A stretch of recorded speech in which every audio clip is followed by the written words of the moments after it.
చచ్చింది వేరేవాడైతే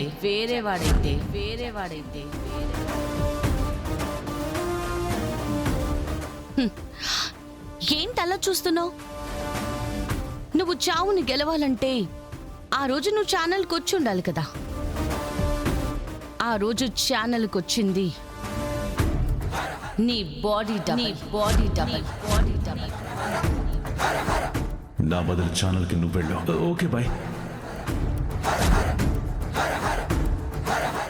లేదు, నువ్వు నా చావుని అనుమానించే ఛాన్సే లేదు. నేను బతికున్నానని ఎవరు చెప్పారో చెప్పు చెడి. నీకు ఇన్ఫర్మేషన్ ఇచ్చింది ఎవరో చెప్పు. నువ్వే మీనా. నీ చావబద్దమని నువ్వు బతికే ఉన్నావని నా కనుమానం వచ్చేలా చేసింది నువ్వే.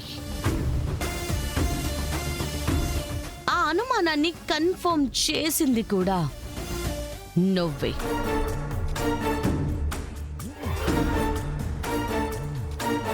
నీ చావుని జేడి మొదటి నుంచి నమ్మలేదు మీనన్. ప్రశ్నలా మిగిలిపోయిన నీ చావుకి సమాధానాల కోసం జేడి వెతుకుతూనే ఉంది. అప్పుడొచ్చావు మొదటిసారి కౌశికి గారి వాళ్ళ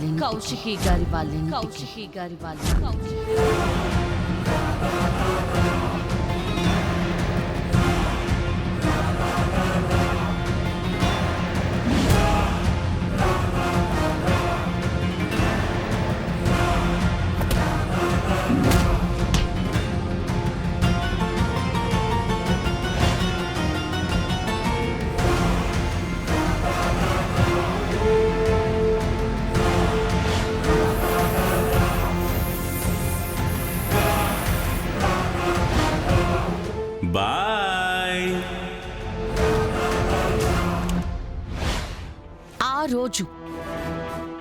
రోజు నా అనుమానం నిజంగా మారడం మొదలైంది. కౌశికి గారి వాళ్ళ ఇంట్లో జరిగే ఎంగేజ్మెంట్లో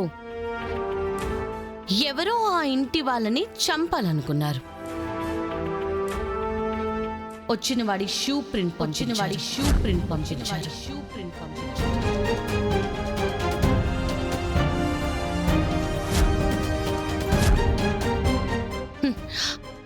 వాడి షూ సైజ్ ఏంటో తెలుసా మీనన్? 12.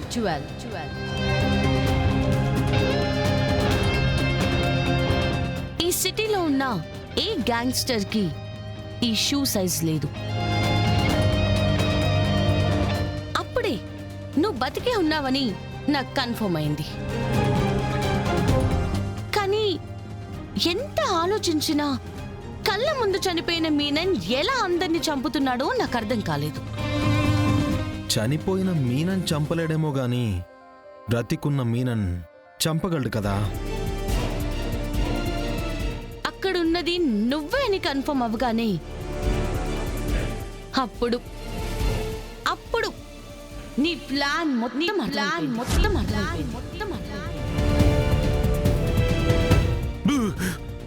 చీనా బత్. నేనిక ఈ దందా చేయను. ఈ ఇల్లీగల్ పనులు అసలే చేయను. అసలు నేనిక ఈ పనులే చేయను. అరే మరి షూ మార్క్ చూసి కూడా మనిషిని గుర్తుపట్టేస్తే మాలాంటి క్రిమినల్స్ ఎలా బతకాలి జేడి? ఇది మాత్రం టూ మచ్ చెప్తున్నాడు. టూ మచ్ అంటే టూ మచ్ అంతే.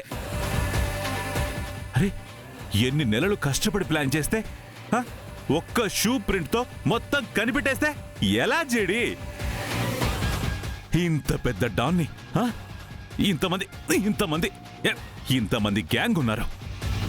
నా పరిస్థితి ఇలా ఉంటే పాపం ఒక సాధారణ క్రిమినల్ ఈ సిటీలో ఎలా బతకగలడు చెప్పు. ఎలా? హౌ? అమ్మో అయ్యో, ఇప్పుడు నేనేం చేయాలి? ఏం చేయాలి?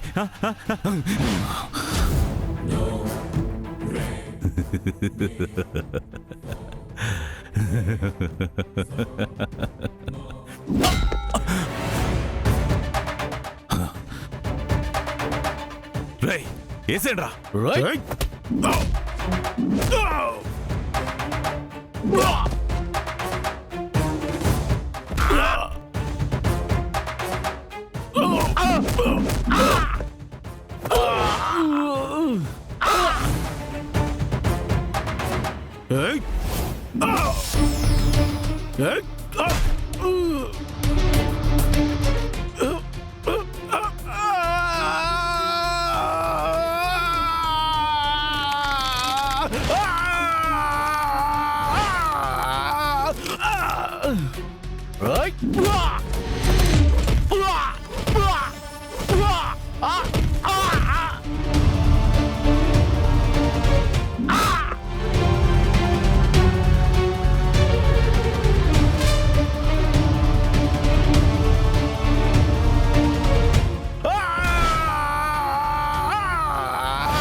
రాగిణి గారు, రాగిణి గారు, రాగిణి గారు, మీకేం కాదు, మీకేం కాదు, రాగిణి గారు, మీకేం కాదు, మీకేం కాదు.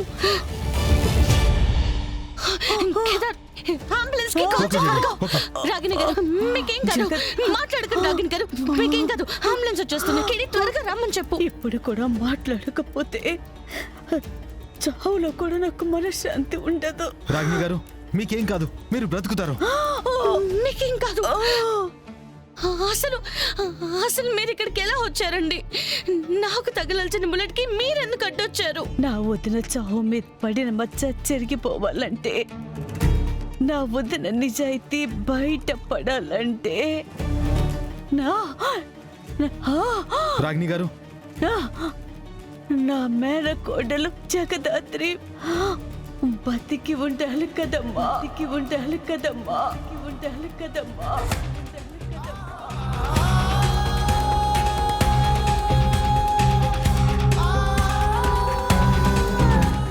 ముసుగు కప్పుకొని మా అందరినీ కాపాడుతుంది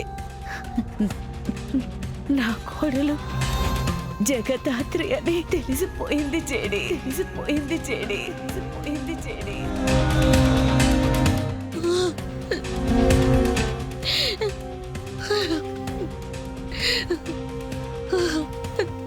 అత్తయ్య, నా బంగారు తల్లి,